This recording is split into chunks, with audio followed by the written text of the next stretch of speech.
আপনি কি খেয়াল করেছেন ওজন মাপলে খুব একটা বাড়েনি, কিন্তু পেটটা দিন দিন ফুলছে। একটু বেশি হাঁটাচলা করলে হাঁপিয়ে যাচ্ছেন। আয়নার সামনে দাঁড়ালে মনে হচ্ছে সবই ঠিক আছে, শুধু পেটটাই সমস্যা। 2026-এ বাঙালিদের 1 নম্বর হেলথ ফ্রাস্ট্রেশন হলো পেটের চর্বি। আর এই পেটের মেদ শুধু দেখতে খারাপ নয়, এটা ডায়াবেটিস, ফ্যাটি লিভার, হার্টের সমস্যার প্রথম সতর্ক সংকেত। আজ এই ভিডিওতে আমি বলবো জিম না করেও বাস্তবে কি করলে কমবে। তাই ভিডিওটি শেষ পর্যন্ত দেখবেন, কারণ মাঝখানে আপনি নিজেকে চিনতে পারবেন।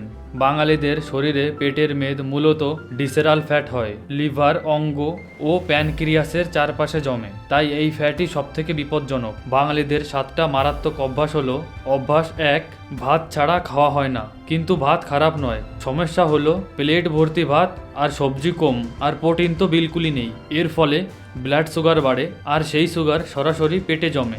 অভ্যাস 2 হলো হাঁটা মানেই বাজারে যাওয়া নয়, দিনে 10 থেকে 12 ঘন্টা বসে থাকা। আর ভাবেন যে আজ তো একটু বাজারে গেছিলাম, কিন্তু না, এইটুকু নড়াচড়া পেটের ফ্যাটে এক ফোঁটাও আঘাত করে না। অভ্যাস 3, রাতের খাবার দেরিতে খাওয়া। রাতে 10টা 11টার পরে খাওয়া দাওয়া করা। এর মানে শরীরকে আপনি ডাইরেক্ট বলছো এখন ফ্যাট জমাও। ফ্যাট কমায় না, বরঞ্চ ফ্যাট জমায়। অভ্যাস 4, চা বিস্কুট কম্বো।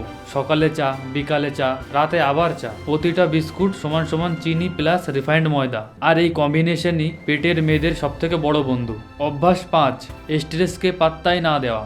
চিন্তা, টেনশন, ঘুম কম, এই 3টে একসাথে হলে শরীরে কোলেস্টেরল বাড়ে। আর কোলেস্টেরল বাড়লে ফ্যাট কোথায় জমে থাকে জানেন? একদম ঠিক পেটে। অভ্যাস 6, আমি তো বেশি খাই না। সমস্যা পরিমাণ না, সমস্যা বরাবর খাওয়া। অল্প অল্প করে সারাদিন খেলে ইনসুলিন কখনো নামেই না, ফলে ফ্যাট কমার সুযোগই পায় না। অভ্যাস 7, জল অথবা পানি কম খাওয়া। জল কম সমান সমান মেটাবলিজম স্লো, আর মেটাবলিজম স্লো সমান সমান পেট কমবে না। আর এটাই বাস্তব। তাহলে বাস্তবে আপনি কি করলে আপনার পেটের চর্বি কমবে? এখন আসি সমাধানে। কঠিন না, নিজেদের লাইফে ফিট করে নিন। রুল নাম্বার 1, প্লেটে 40% সবজি, 25% ভাত আর 20% ডাল, ডিম বা মাছ। এই পরিবর্তনেই পেটের ফ্যাট থামতে শুরু করবে। রুল নাম্বার 2, রাতে 8টা থেকে 8:30টার মধ্যে খাবার দাবার শেষ করতে হবে। এরপর শুধু একটু একটু করে হালকা ওয়ার্ম ওয়াটার খেতে হবে। রুল নাম্বার 3, দিনে 30 মিনিট অবশ্যই হাঁটাচলা করতে হবে। একটানা না পারলে 10+10+10 মিনিট হাঁটুন, তবুও হাঁটতেই হবে। রুল নাম্বার 4,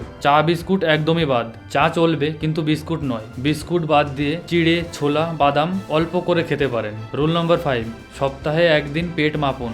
ওজন নয়, পেটের মাপ। কারণ পেট কমা মানেই আপনি ঠিক পথে যাচ্ছেন। 30 দিনের মধ্যে পরিবর্তন দেখতে পাবেন। প্রথমত, পেট হালকা কম লাগবে, হাঁটলেই হাঁপাবেন না, গ্যাস তেমন আগের মতো হবে না, এবং ঘুম ভালো হবে। আর সবথেকে বড় কথা হলো আপনি আপনার নিজের শরীরকে কন্ট্রোলে পাবেন। আর এই ভিডিওটা শেষ পর্যন্ত দেখেছেন মানে আপনি সত্যি নিজের শরীরকে নিয়ে সিরিয়াস। তাই আজ থেকেই শুরু করুন। এমন বাস্তব হেলথ ভিডিও পেতে চ্যানেলটা অবশ্যই সাবস্ক্রাইব করুন।